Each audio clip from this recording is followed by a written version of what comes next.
help solving a murder. Oh, yeah? Whose murder? Mine. My name is Alec Mercer. I was brought in because I know people and why they do inexplicable things. You're the science guy. That's Bill Nye. I'm actually the behavioral science guy. Good morning, Professor. Hello, hello. Welcome to Applied Psychology 101. Are you familiar with predictable irrationality? Paradoxical persuasion. Attentional blindness. Bereavement sex. Nothing irrational about that. I did it. I must have snapped. How did it feel when you shot her? I don't remember. What kind of gun? I don't know. He confessed. He did, but I think he was mistaken. Why are you so sure he's innocent? When we remember things, we remember images, specific details. But he's a former Marine who couldn't remember what kind of gun he fired. Whoever did it is still out there. Pride, revenge, the perfect crime. You're the world's leading expert in human behavior. Why are you looking for outliers? The answer was right in front of us. We just didn't see it. Who do you think you are, James Bond? I think I threw my back out. People are irrational, but predictably so. One error in judgment leads to another. So this is just a theory. Well, gravity was just a theory at one point.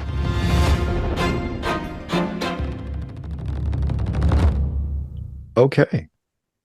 What's going to buy is WebsterStyle here, and we are joined by a phenomenal creator. We are here with Miss Arika Mittman, who is the creator, writer, and executive producer of the new NBC drama, The Irrational, which shows up on Monday nights at 10 p.m. Miss Mittman, how are you today? I'm fine, thank you. How are you? I'm doing well. Now, this is actually one of the shows that I was excited about when I saw the trailers, particularly because, well, your lead actor, Jesse L. Martin, is someone who has been around television pretty much most of my life. So what was it like getting him for the lead role? Oh my God, we are so lucky, you know. We just took a chance. I mean, we looked at, we were auditioning actors. We were looking at, lists and lists of actors. And, we brought the name Jesse Martin kind of on a lark. We're like, do you think he would do it? Oh, I don't know. I don't know if he will. And we went to Kim Coleman, our casting director, and we were like, what do you think about Jesse Martin? Is there any chance? And she was like, well, we can ask him. And Jesse really responded to the script. And I'm a very, very lucky person. Yeah, he brings such a weight to the role of Alec Mercer. And I think it really does a good job of just anchoring the show in believability. And one of the things that I really like about the show is you have some of the courtroom drama, at least some of the episodes I've seen so far, as well as that sort of police procedure as well. How, as far as in the creative process, do you really balance that? Well, we try to keep a balance, like this is a show that I think it's a unique type of procedural in that we call it a why done it rather than a who done it, because it's all about, at the end of the day, it's all about our psyche. It's all about the human mind, and it's all about how we behave and the irrational things we do, largely unconsciously until you start, reading about this field and reading Dan Ariely's books, you become more aware of it, but mostly the way we behave unconsciously. And so I really liked the idea of using the sort of familiar procedural format to explore these things, to explore the mind, to explore behavioral science, and so that people could learn something a little bit more about themselves every episode. Now, you talk about behavioral science. I see a lot of that within the context of dialogue show, including sort of the procedural part, the courtroom part, but even just the everyday life part as well. How much research really goes into making sure that's as accurate as possible? In terms of the social and behavioral science, we work with Dan as a consultant. And so we definitely sort of try to keep our behavioral science within the realm of definitely what's real and what's realistic. I always do say it's not a documentary. I don't care about things like how fast the DNA comes back from a test, that sort of thing. I'm always like, it's TV and we can TV up the speed of things. But I try to generally be honest to character first and foremost. I always want to be honest in terms of what the character would do do, because I think that's what viewers connect with at the end of the day. And when you're teaching people a little bit about social science and some of these things like the cocktail party effect or the Barnum effect, right, or, you know, these types of things, I do want that to be real. I don't want anybody to say, oh, you know, I saw that on the show and it's this, and then, you know, read about it and think, oh, that's not what it is at all. So no, so we do keep those things to be accurate because I think it's fun for people to learn a little something and to have obviously to have what they learn be accurate. Right. I understand. Now, Arika, you talk about characters, and one of the things that I've seen, the characters are written so well. I was really impressed with the interdynamics that all of the characters have, whether it's with his sister or with the FBI agents. How, in the writing process, how do you ensure to make sure the characterizations are as accurate and believable as possible?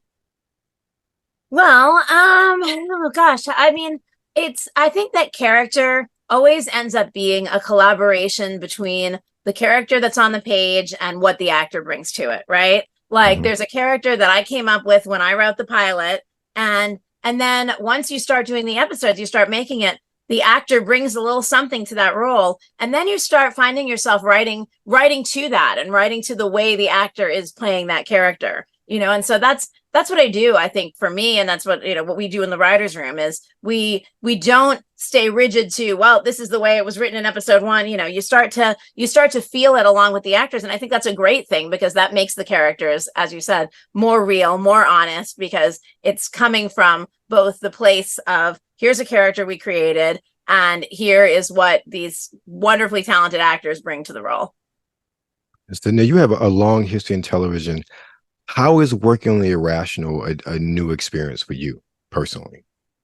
Oh gosh. Well, every show's a new experience. Every show there's something a little different about it. I mean, I've done procedurals before. I've done Elementary. I did Medium. And Timeless was a really sort of different kind of procedural because we were going to a different time period every week. But I love that format. I love the being able to tell a single story within an episode, and that sort of, you know, satisfying, bringing something to a satisfying conclusion every episode.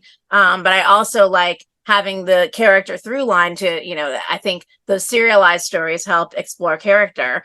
And I think what was new about this one was the social science element, the behavioral science element. That's not something I've ever specifically tried to incorporate into a show. And at first it was like, okay, how are we going to do like an experiment every episode? Because I wanted to, you know, but like, how are we going to do that? And so we had to figure out a little twist on the old procedural format. And I think that's been a lot of fun. And also, as I mentioned, the why done it aspect. Like, we're very used to procedurals that the end of the episode is you find out who did it and some cops take that person away in handcuffs. Well, that's not what we wanted to do. We wanted to be like, okay, we could find out who did it, but now we have to figure out how to solve whatever problem this has created. And so every episode, the character of Alec makes somebody's life better. And I think that's a really different thing to do. And so I found that really fun and challenging and stimulating. That's awesome. Now, I have one more question. I see this series is set in DC. As someone who lives and works in the DC area in my real life, how was setting it in DC part of your creative process? Like, what really makes DC tick for you as far as the context of writing and creating the show? Sure. It was actually somewhat pragmatic on my part to set it in. And I've been to DC, but I haven't spent nearly as much time there as obviously you have. But I set it in DC because I wanted Alec to do more than be the guy who's, you know, solves some small time cases or who solves cases in LA. Like, I wanted this, you know, to feel like Alec's role is bigger. And I wanted him to be involved in things, you know, with the government, things with, you know, sort of, I wanted him to be near the halls of power, if you will. Understood. So I wanted him to be in that proximity. Also, just East Coast, everything is so much closer. So I'm like, he's not far from New York. He's not far from other places. If we wanted him to travel for an episode, and in fact, we even fly him to Vegas for an episode, because I wanted him to feel very like, you know, I wanted it to feel like he helps people all over the place. He's not the small town cop. He's not tied to an agency. He's not even tied to a city. And so DC seemed a good base for him to, you know, sort of have connection to the halls of power and connections to the whole world in a way.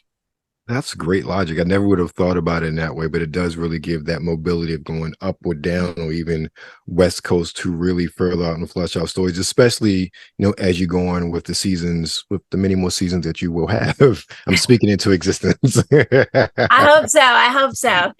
Well, I think it's a phenomenal show from what I've seen. Like I said, when I saw the trailers, I'm like, okay, this looks really good and looks different, which is one of the things that really attracted me to the show as a normal procedural. And then watching a few episodes, I'm like, this is a really good show. And so I'm saying as someone who's watched the show and who's become a fan of the show as well. It's like I'm really enjoying it as well. So what sort of vision do you have for the show, like beyond this season?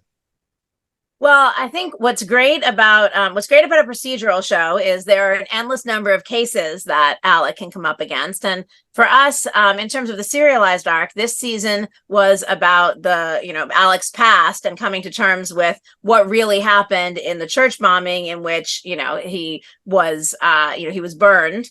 And but next season we'll start a new serialized arc. There will be a larger arc to the story, so kind of a serialized mystery that he's solving throughout the season.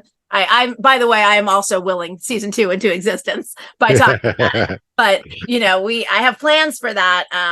For a long serialized arc for that season. Obviously, like I said, we can have Case of the Week episodes.